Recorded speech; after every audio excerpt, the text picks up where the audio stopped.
You are Locked On Ole Miss, your daily podcast on the Ole Miss Rebels. Part of the Locked On Podcast Network, your team every day. Thanks for making the Locked On Ole Miss podcast your first listen every day. We're free and available wherever you get your podcast, including YouTube. We're part of the Locked On Podcast Network, your team every single day. Hello, I'm Stephen Willis from the Locked On Ole Miss podcast. He is Brad Logan from Inside the Rebels and Logan Media Group at about 700 different entities. How you doing, Brad? I'm doing really well. And I will say, Stephen, you and I exchanged some messages. So this past Saturday, went to the Grove Bowl games, and, easily the most recognized I get is, I love it when you go on Stephen Willis's show. And so it's a ton of positive comments that I get anywhere I'm at an Ole Miss event. So just hats off to you. Yeah, thank you very much for that. But also, it's the fact that you're just so good. That there's something about that. Well, I'll leave that up to you, you and everybody else to decide. So, but I do appreciate the kind words, and everybody that is saying that to Brad, I do appreciate that, and thank you very much. And Brad does let me know whenever you guys say stuff like that to him.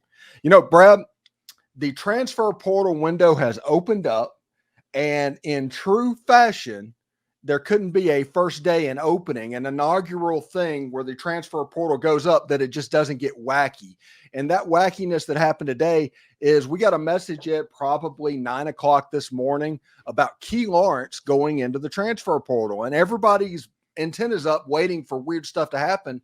But then we find out it wasn't that Key Lawrence. Ole Miss actually had 2 Key Lawrences on the roster, which had to be an astronomically odds type situation. Yeah, to further clarify that, Ole Miss walk-on linebacker Keyshawn Lawrence is the one that's in the portal. The Ole Miss defensive back Key Lawrence has not entered the portal. And as we record early on, let's see, what day is it? Tuesday.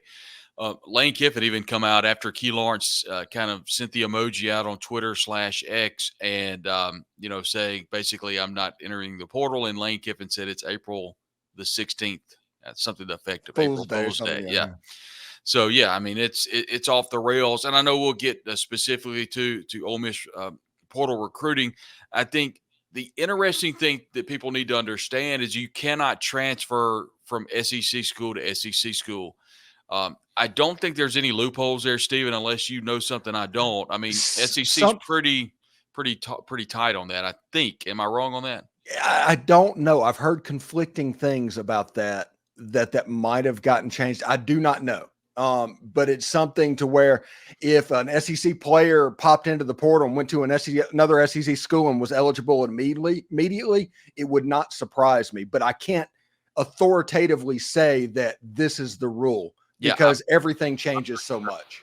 I'm not sure. I do know this. If Greg Sankey does not want intertransfer rules from SEC players, I would encourage programs not to do that. That's the one person you don't want to make mad. That's commissioner of the SEC and the soon-to-be czar of college football, Greg Sankey. If Ole Miss doesn't, which you don't expect them to do the interconference thing, I think the number one player right now we're all looking for is Miami running back Henry Parrish Jr. to transfer back to Ole Miss. The question I get is Ole Miss going to stop there? And I don't think they're going to. I think they're going to try to get one more running back. I'll be honest, Stephen, the people I've talked to, it would not surprise me if Ole Miss got 3 running backs from the portal.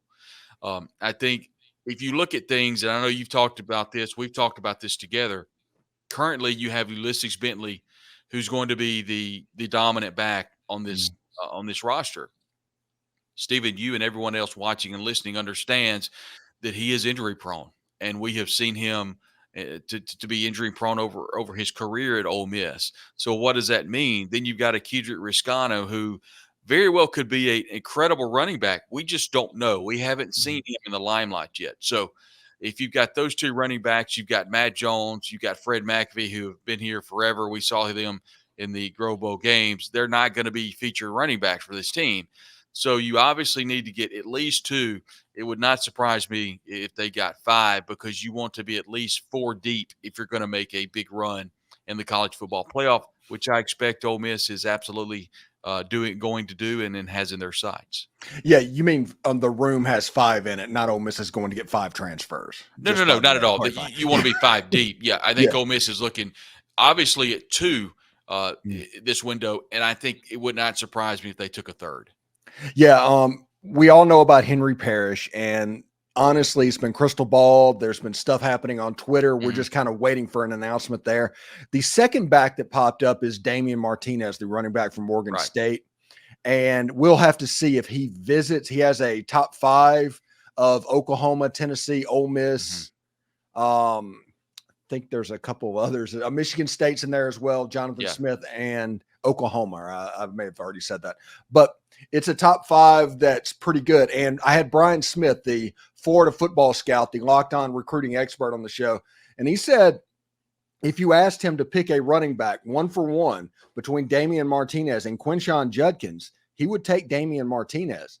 And I think that means if you can get him on campus, and that's a battle you can win, I think you need to win it. I mean, the selling pitch is pretty easy. I mean, you look at this particular season for Ole Miss, they've got everything in front of them. They've got an opportunity to make a lot of noise with a wide receiver room that's loaded, an offensive line room that's loaded. It would not surprise me if, and we'll talk about this in a little bit, if Ole Miss had a couple of offensive linemen enter the portal, because there's so much depth there. There's some seasoned players there that quite frankly, Stephen, I don't know if they're going to play a lot this year. So I'll be interested to see if they're making the decision to enter the portal. But at quarterback, you've got Jackson Dart. We saw, and we haven't talked about this, and I don't know if we will, because the Grove Bowl games were, I put a lot of emphasis on the word games. I think it was a great move by Lane Kiffin. You don't put a depth chart out. You don't put any undue pressure on any of the players on the roster about where they're stacking up on, because number one, you don't know. Number two, you don't want to speculate because those players might enter the portal. And I think number three, the most important thing is nobody was injured. Lane Kiffin opened the press conference up by saying nobody was injured. Not to mention the kids had some fun. I say kids, the players had some fun with the dunking, the hot dogs, and the everything that comes with the word games. And that's exactly what it was. I do think we'll see a lot of programs follow suit, if not this year, next year, because it was such a positive thing. Social sites were going crazy. All of your normal players were all over the fact that Joey Chestnut was in town because Lane Kiffin got him in town. He's, of course, the hot dog and insert your food of choice champion here, the eating champion. It was a lot of fun. But I do want to talk about football for a moment. I thought Caden Lee looked really good at receiver. Now, we didn't see any of the big-time players, the Jordan Watkins. We didn't see a lot of Trey Harris. We just didn't see a lot of those players. We saw some of the other players. We saw Caden Lee shine a little bit last year, but he looked really good catching the football. And I really like A.J. Maddox. I thought I was going to like Walker Howard more than I do. And not to say that I don't like Walker Howard at quarterback, but I'm telling you, Stephen, Austin Simmons is really good. But what I saw from A.J. Maddox, and that's, of course, the freshman out of Pearl, I didn't expect him to look that good. And he spun it really well, and I'm really excited to see what he can do. That was about the only thing we could really see. We saw Pooh Paul make an interception. But, again, for people that didn't watch, no helmet, no shoulder pads. It was pretty much flag football. And it was interesting to see a couple of players. Those players kind of shine for me. But roundabout to your original question, I do expect Ole Miss to nab a couple of running backs. And unless somebody really pops on the offense, whether it be receiver or offensive line, I think they're set for the for next season, the 24 season. Defensively, unless a big time name pops across that defensive front, they're loaded at defensive line. The same like thing Tyler can be said. Yeah. Yeah. I mean, my goodness, it seems like we're just ready for kickoff to see if Ole Miss can either keep its roster or maybe add to it, because there's speculation of current players on the roster, all over the place, kind of shopping. So you kind of have to filter through that. Defensive back is an area I would watch, maybe cornerback, to see if Ole Miss might grab somebody in the portal that pops. But, yeah, I mean, this is a absolutely loaded roster compared to where this program was 10 years ago when the team hoisted up the Sugar Bowl trophy 2015. You fast forward to where Hugh Freeze, pretty much just fizzled out and then headed out to Liberty. This roster has completely changed for the better for Ole Miss, and it is setting up for an incredible run for this upcoming season. Hey, we're going to take a short break, but when we're going back, we're going to talk about the basketball situation So thank you for watching the Locked On Ole Miss podcast. When we come back, Chris Beard got 2 commits, and there's another visitor on campus as we speak. We'll talk all about that with Brad as well. Now, I know you're feeling low and you're not sure if your team can pull out the win, and that's when you have to dig deep, lift up your head, and say to yourself, it's time to get back in the game, pull off some bank heist, and take as much of my friends' money as I possibly can. That's right. The smash hit mobile game, Monopoly Go, lets you compete with your friends to get the most riches and the biggest empire. It's the Monopoly you love, but on your phone, anytime, with tons of new twists, including leaderboards to compare your progress with your buddies. There's so much to do. You can play on countless dynamic Monopoly boards. You can make your friends bankrupt by smashing their landmarks with a wrecking ball. Change your players' rent. Charge them rent, I should say, for your iconic properties. And you can even work with your friends to crack open community chests and in tournaments to get extra rewards and climb the leaderboard. So get back out there, put your game face on, and download Monopoly Go. It's now free on the App Store or Google Play.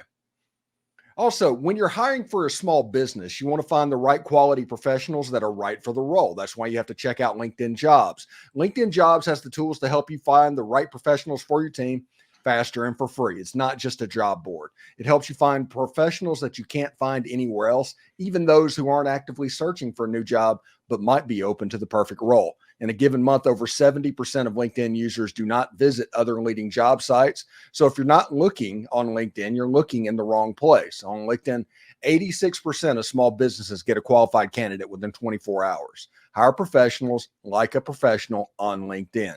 LinkedIn knows that small businesses are wearing so many hats and they may not have the time or resources to hire. So post your job for free at linkedin.com/lockedoncollege. That's linkedin.com/lockedoncollege to post your job for free.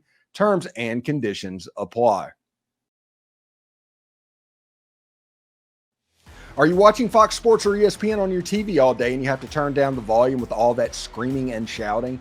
Make the switch to Locked On Sports today, a free 24/7 streaming channel programmed for you each and every single day to bring you the biggest stories without all of that screaming. Locked On Sports Today brings you can't miss analysis, opinions, and news, streaming 24/7 on your YouTube or free Amazon Fire TV channels app, part of the Locked On Podcast Network, your team every day. Brad, we're going to change gears a little bit and talk a little bit about basketball. Chris Beard and the Arkansas stuff that got behind him, and then whenever it was all done, he hit the ground running and he landed commits from this player from North Carolina Greenboro, Michael Brown Jones, 19 points, 7.5 rebounds a game, 1.1 assists. And then he went on to add Malik Dia, I believe that's his name. Dia. From Belmont Bruin came in. He's another big man that can score. And what I am noticing here is Chris Beard looked at the front court of Ole Miss last year and just said, never again. He found athletes that are big, compact big men, not giant 7-footers, compact big men that can play the 5 and play the 4 and can switch off playing defense, but can also score the basketball and kind of fill that hole that Ole Miss had. What you just said nailed it when you said score, because that is what the front court could not do for Ole Miss. You talked about a little bit ago before you went to break. Dre Davis, the transfer out of Seton Hall, is on campus. He's 6'6", 210, and the number 9 small forward according to 247 Sports, and played well for Seton Hall. And yet again, another scorer. And I think with Chris Beard, what he was so good at Texas and at Texas Tech is he had big men that could score the basketball. He didn't have that at Ole Miss last year. So I think we're seeing him definitely go towards everybody wants an up-tempo, 40 minutes of hell press, that sort of thing. I do think that Chris is looking for a more up-tempo offense and one where they can run the floor and, most importantly, score the basketball. I will be interested to see we talk about the portal and what he's been able to do to overhaul the roster. What players does he want to keep from the current team? And, Stephen, in your opinion, who do you think he keeps from this team, and who is he going to kind of center the team around this year? I think Juju Murray is going to be kept. I think he will stay? Yeah, I think he will stay. Okay. I think Jamin Brakefield will probably stay as well. I'm with you. Just those are the main two players. I think the offense, Matthew Morrell is getting replaced right now in the transfer portal. Nobody on the roster from last year is going to replicate what he did. Chris Beard is bringing in scores of the basketball to replace Matthew Morrell. So somebody like Malik Dia, somebody like the kid from North Carolina, Greensboro, Dre Davis, those guys will be the ones that will have to bear the brunt of the scoring. And then you have the stretch four type threeing of a Jamin Brakefield, because his 3-point shots, when it's good and it's on, it's going pretty well. I think the problem that Jamin Brakefield ran into a year ago was that teams were causing Ole Miss's offense to switch and our defense to switch to eventually the other team's best player got matched up against one of the two Ole Miss 7-footers. They spread them out for an isolation move, and there's not a lot that could be done. I think whenever you have a more consistent defensive stretch, 4 and 5s at about 6'9", 6'10", where everybody kind of has that positionless look, I think that Ole Miss is going to be able to be a much better defensive team. And when that happens, last year we saw that Ole Miss and Juju Murray and those guys can score the basketball. When you add some defensive stalwarts to that, I think the team's going to be a little bit better. So we saw Juju Murray against Memphis go off and played really well offensively and just fell apart. I mean, just fell apart. I guess my question is, do you believe it's because Ole Miss had no threat down low to score the basketball and more pressure was put on Murray at the perimeter? He did open some things up the latter part of the SEC schedule, but, you know, is that what it was? Is there something going on? It feels like, if you'll remember, they kind of fell apart earlier part of the year. I want to say it was against Carolina, and Beard pulls Juju Murray and Brakefield and Morrell. Mm-hmm. Murray wasn't the same. I don't know if there was some chemistry issues. I don't know if it was a matchup, but Juju Murray went from a incredible SEC scoring threat to nothing. And I was just curious what you thought on that. I think what happened in the beginning of the year, when everybody was, before the book got out on Ole Miss, they were playing normal defense and playing Ole Miss straight up, for lack of a better word, because they were respecting Moussa Cisse. They were respecting Jamarian Sharp. So it was forcing them to stay close to the basket because of the threat that they posed. Once they quit posing a threat, the defense kind of expanded. You mean an offensive threat, correct? No, the defensive. If the defense is not worried about an inside post score, they could. That's what I'm saying. The defense is. The opposing defenses realized that Ole Miss did not have a post presence that could score. Mm-hmm. And so whenever they didn't even have to worry about that, everything got expanded. Yeah. Maybe you put a bigger guy on Juju Murray to kind of affect him physically, and because you could do stuff like that. Because on the inside game, you just didn't have to worry about that. They weren't going to beat you. And you even like Jamin Brakefield, he was not going to beat you inside. He's a guy there was a lot of times at the end of the season to where there were 4 guys outside of the 3-point arc. And then like Jamarian Sharp or Moussa Cisse was the inside guy. And then the defense knows that you obviously have to worry about outside the arc, not inside the arc. And I think that this is a sign that Chris Beard saw the same thing, I think. North Carolina Greensboro power forward Mikael Brown-Jones, you talked about him in a moment ago. I think he's going to be able to be a guy that can score it. There's the graphic, 18.9 points a game, 7.5 rebounds. He's a scorer, man. I think he is someone that can come in and take a lot of the load that Morrell is going to leave when he left. By the way, Rashad Marshall headed to Arkansas State, Cameron Barnes out of Blytheville, Arkansas, and then Jacob Gazzo. Those are the 3 players currently in the portal for Ole Miss. I'll be interested to see how the roster looks from the players from last year versus the incoming players for this year. If it can be a nice dynamic, but I think not having that post player that poses the presence to score the basketball, that proved to be a huge deal late. And I think there were some chemistry issues. I really do. I think there was some locker room. I don't want to say issues, but something wasn't right there between Beard. There was a lot of 2022 football with that basketball team. A lot of that 22 football season to where it fell apart at the end of the year. That same thing happened in this year's basketball team. So I imagine they probably had some of the same issues. And I'm calling it an issue, but the issue very well could be they were just losing games. I mean, they lost a number of games in a row, and it just kind of fell apart there at the end. But you like Beard's enthusiasm. He was there this past Saturday. He was milling amongst the crowd. He was a judge for the dunk contest. And by the way, Brandon Turnage. Good gosh, that dunk is still in my head. I know. Do you think he might see the field some this year? I mean, he's an incredible Yes. athlete. He was really good in high school at Lafayette County. I talked to Juice Wells a Yeah. couple of weeks ago and interviewing him, and he was one of the DBs that was getting mentioned as somebody that was standing out. Okay. We all heard about Trey Amos, but he actually specifically talked about Turnage. Turnage might end up being the other corner. That wouldn't surprise me at all. Nobody's talking about him. He kind of slid in under the radar, and he just kind of wanted to come home. And he was someone that Ole Miss really wanted. If you'll remember his recruitment, he was a 4-star and went to Alabama and just wanted to get away from Oxford. And he was at a the IPF big-time every player. day. Yes. He was there every day. How many years does he have? Does he have? I think he has one because he's a 2019. He was, believe it or not, he was N'Kobe Dean's class. Okay, so he's got 1 year. So that anyway, back to Chris Beard. He was milling amongst the crowd and stuff and just shaking hands. He looked happy, and that was good to see. And I'll be honest, and I didn't say it on this show, but I felt like if Arkansas offered him the job, I felt like he would go, and he didn't. And that's yet another feather in the hat for Keith Carter and this Ole Miss athletic administration. Not to mention the Grove Collective with Walker Jones. They've been phenomenal. Securing talent, but most importantly, securing coaches. And maybe I shouldn't give too much credit to Walker on the coaching side of things, but they've been wonderful in the player procurement.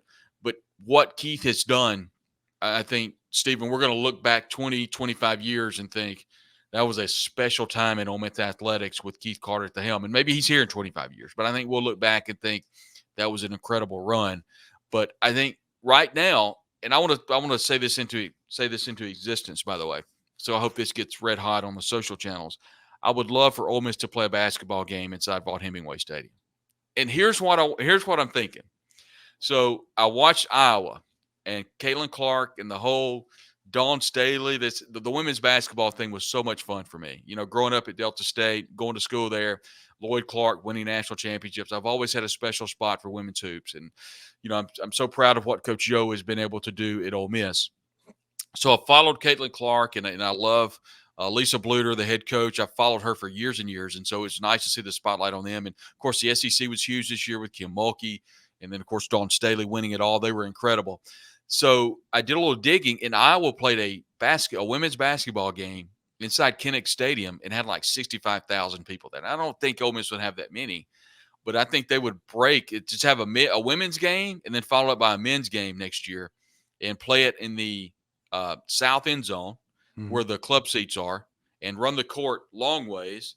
And I'm telling you, I think it would be fun. And I'm not saying move all the games there. I'm just saying have one game there, play an exhibition against North Alabama or whatever. And honestly, I think they need to play a name team and blow it up. I just think it would be fun. I love things different. And when I saw the court out there Saturday and I saw the people around it, and I thought, I saw this before, and then I pulled up the picture.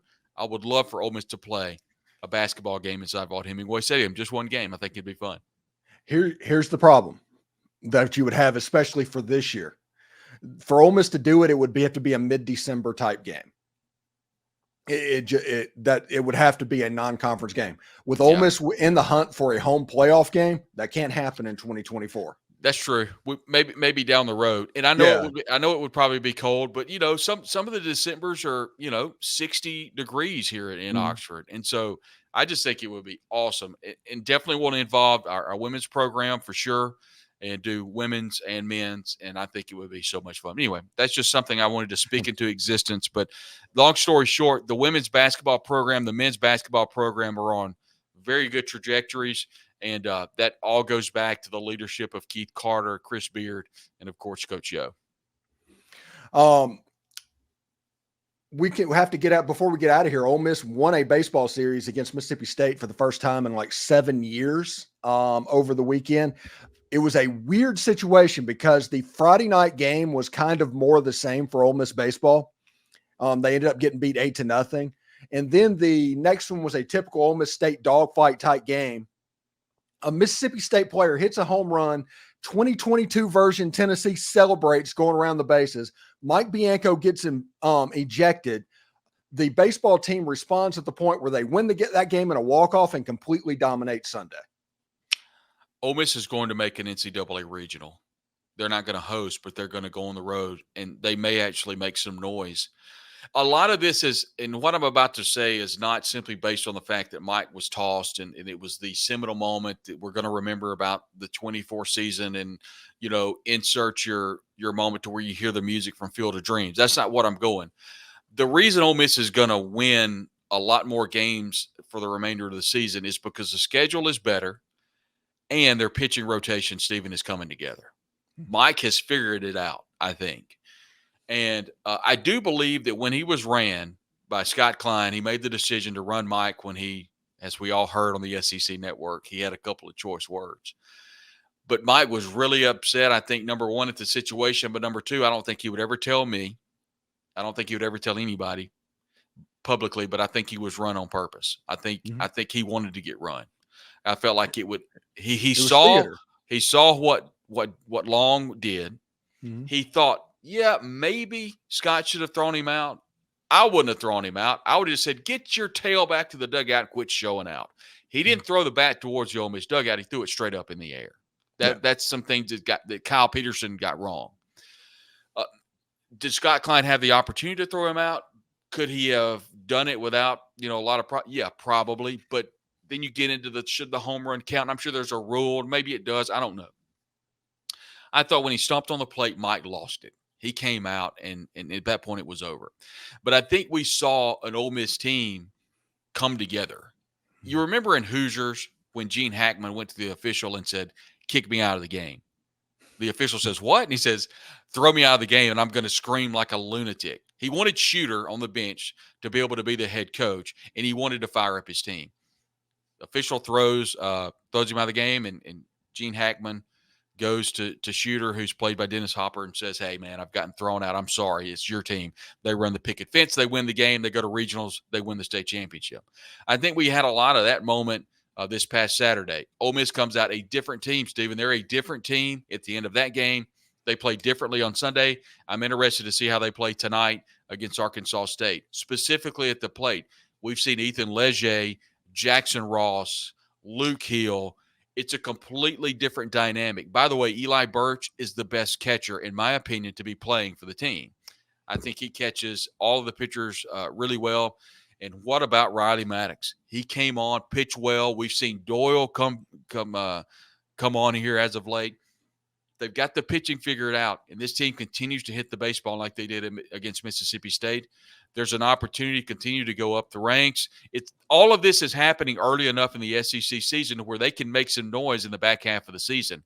I really am putting a lot of stock into this team, not because of the way that they played against Mississippi State, but because of the way that Mike and Clem and Lafferty are putting this pitching staff together. And I really like the middle relief. They're coming together. Mallett's is kind of figuring it out, and they've kind of got some things working on the back half of the innings with some closers that have come in. Spencer, I think, am I saying his name right? Spencer, is that the closer? Connor Spencer, I think. Yeah. He looked pretty good. He did give up the homer on either Saturday or Sunday, but I think it was Saturday night. But I think he's kind of figuring some things out, and I'm beginning to like the team. Yeah, and you have a situation. I think they have Georgia, they have Alabama, and they have Auburn the next 3 weeks. That it's a situation you need 6 out of 9 games. Just win Alabama beat 2 out of 3 from Arkansas. Mm-hmm. So that goes to show you Alabama's not going to be a pushover. Georgia, really good as well. Georgia's a team that's kind of come on as of late. Auburn's really struggling, but they've scored some runs. The good news, the bad news is these teams are probably better than their record. The good news, they're gettable. They're not number one in the country. I mean, Ole Miss right now has a strength of schedule of 3. That's why their RPI is as high as it is, even though the record's not where it needs to be. But there's some opportunities, and I think with the Coach Bianco and the remainder of the team, I think we're seeing a renaissance of Mike Bianco. I think that things were looking really rough after that Friday night game. And for whatever reason, getting thrown out of a game and kind of getting some enthusiasm, there's been some life, not only from the players themselves, Stephen, I think life with the fan base. They were kind of looking for some things to cheer about. They showed up on Saturday, showed up on Sunday, and Ole Miss beats 2 out of 3 against Mississippi State. And who better, if you're an Ole Miss fan, to kind of get things righted by beating Mississippi State, a program you had not won a series since 2015, 10 years ago, or 9 years ago. So a big series win. It's nice to see that Mike Bianco started to bring back a little bit of small ball. They broke that out, and I think state players collided 2 or 3 times with Ole Miss playing small ball Sunday. Well, when you can lay the bunt down and you've got some opportunities to, roll. So I think at some point he repositioned some fielders, some things we haven't seen since 2008, 2009 series. So, it was definitely he went back to his bag. I'm calling it the Renaissance period. Yeah. So, for the lack of a better word for Mike Bianco, if he can somehow salvage this year and get some things rolling, we'll see where it goes. But I'm telling you, I like the pitching staff a lot, and I like the fact that they're getting some production from Hill, Leger, Jackson Ross, and some of these younger players at the plate. And Smithwick in right field, that's where we're at. I mean, he felt like he had no idea what to do, so he puts the freshman catcher in right field.